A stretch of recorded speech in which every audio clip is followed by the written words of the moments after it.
দাদা আমরা ফেসবুক চলে আসুন হাতটা ছাড়েন এই যে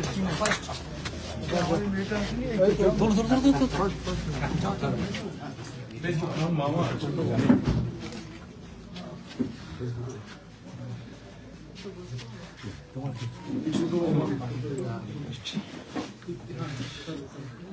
তোমাদের ঘর বাড়ি ঠিক আছে না নেই?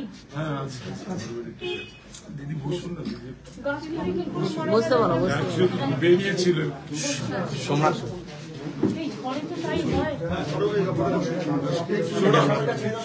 তাই হয় আমি একবার দার্জিলিং যাচ্ছিলাম আমার সেই অভিজ্ঞতা ভালো আরে দার্জিলিং এ আমি যাচ্ছিলাম আর ওখানে তো কোনো জায়গায় দাঁড়াবার জায়গা নেই না ছোট ছোট দোকান দাঁড়াবার জায়গা নেই আর রাস্তা দিয়ে আমরা যাচ্ছি বড় মানে এত জোরে বাজ পড়ছে আর প্রচন্ড জোরে বরফ বৃষ্টি সেই আমার চিরকাল মনে থাকবে এই ঘটনাটা আরেকবার আমি রাইটার নবান্ন থেকে ফিরছিলাম রেড রোডের উপরে ওই বড় বড় গাছগুলো আছে একটা গাছ তো একটা গাড়িতে পড়লো সঙ্গে সঙ্গে মারা গেল একটা বিদ্যুৎ একটা গাড়ির ওপর দিয়ে চলে গেল মানে বিদ্যুৎ গাড়ি যদি চলন্ত অবস্থায় থাকে আমি শুনেছি এটা হয় না কিন্তু গাড়ি যদি কেউ মনে হয় খুব জোর বৃষ্টি হচ্ছে ঝড় হচ্ছে দাঁড় করিয়ে দিল তখন কিন্তু বিদ্যুৎটা সেটাকে ক্যাপচার করে আর আমার নিজেরই ঝড় বিদ্যুৎ খুব ভয় লাগে 2-3 মিনিট হয়েছে দিদি আচমকা মানে টর্নেডো টর্পেডোর এটাই হচ্ছে টর্নেডোই ছিল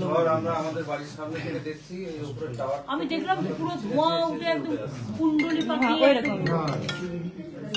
এগুলো অ্যাকচুয়ালি আমেরিকায় হয় এবং কিন্তু ওরা 1 মাস আগে থেকে বলে দেয় তার কারণ হচ্ছে ওদের রিসার্চ করে ওরা দেখে কোন কোন এলাকায় এবং ওদের ওখানে আগুন জ্বলে যায় এই ধোঁয়াটা উঠতে উঠতে উঠতে পুরো আগুন জ্বলে যায় ফলে লোকজনকে শিফট করিয়ে নেয় বড় বড় বিল্ডিং এর লোকদের শিফট করিয়ে নেয় কিন্তু আমাদের গ্রাম বাংলায় আমাদের এগুলো কোথাও জানতেই পারে না এখন তো রোজই একটা একটা কিছু হচ্ছে আর যত বেশি ঝড় বৃষ্টি সবই বাংলাদেশ আর হচ্ছে পশ্চিমবাংলা নদীমাতৃকা দেশ সবচেয়ে বেশি ঝড় দেখো সবচেয়ে বেশি বৃষ্টি দেখো প্রত্যেকটা কখনো টর্পেডো কখনো টর্নেডো কখনো আমার এই জজ থেকে শুরু করে সব একটার পর একটা হয়ে গেল হচ্ছে না ভগবান জানে আর ওয়েদারকে ক্যালকুলেশন করা কারো কাজ নয়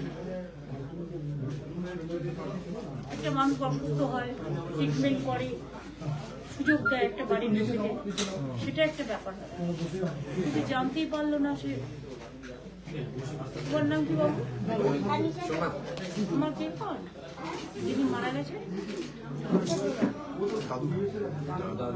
দাদাই হয়তো ও মামা বলি ডাকি যেহেতু আমরা মামা বলি মামা তুমি প্রণাম করো না না না এখন এই ঘটনা না এখন দুঃখে এই বাড়িতে মানে আমার মামা আসতেন থাকতেন মাসিও 1.5 মাস হলো মারা গেছে মানে ওরই আম্মা যে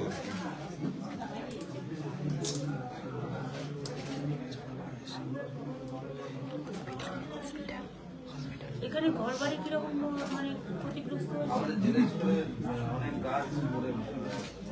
গাছ তো ঠিক আছে পড়ে গেলে গাছ লাগিয়ে দেওয়া যাবে ঘর বাড়ি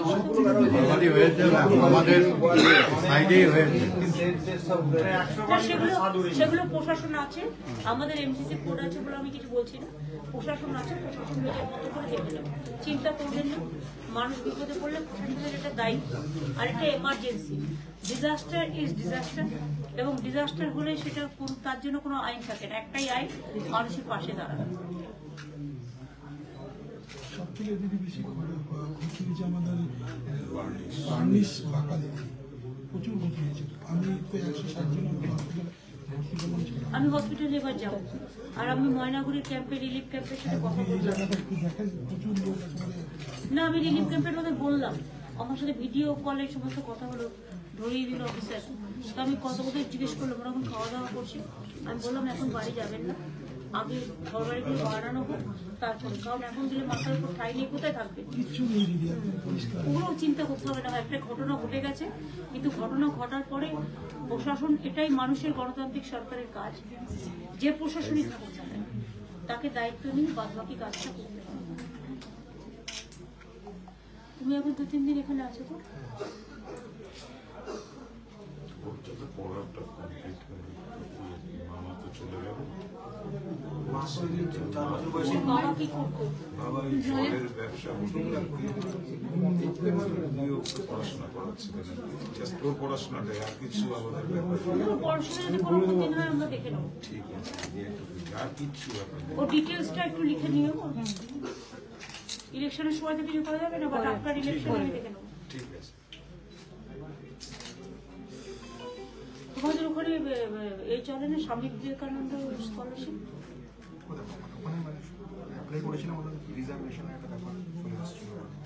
রিজার্ভেশন মানে এখন তো 60% নামিয়ে দিয়েছে। না না, আগে ছিল 75, আমি ওটাকে কমিয়ে 60 করে দিয়েছিলাম। তাতেও যদি না করে চিন্তা করো না, আমাদের অন্য স্কোপ আছে, আমরা দেখে দেবো। তুমি পড়াশোনা করতে চাও, এটা একটা ভালো জিনিস। পড়াশোনা করে মানুষের মতো মানুষ হবে। বাবা হয়তো এটাই ভাববে।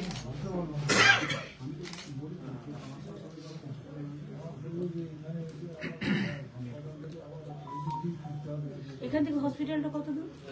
2 কিলোমিটার। ওখান থেকে আমার আবার চার্জ আছে বেরিয়ে যেতে। হ্যাঁ, ওদিক দিয়ে বেরিয়ে যেতে। তাহলে আমার থাকা জায়গা নেই। এখানে কাছাকাছি তো এখন যেহেতু ইলেকশন, হোটেলেই থাকতে হবে, কোনো উপায় নেই। থাকতে আমি পারি, কিন্তু আমি করি না, কারণ অফিসাররা আসলে তাদের কেস করবে।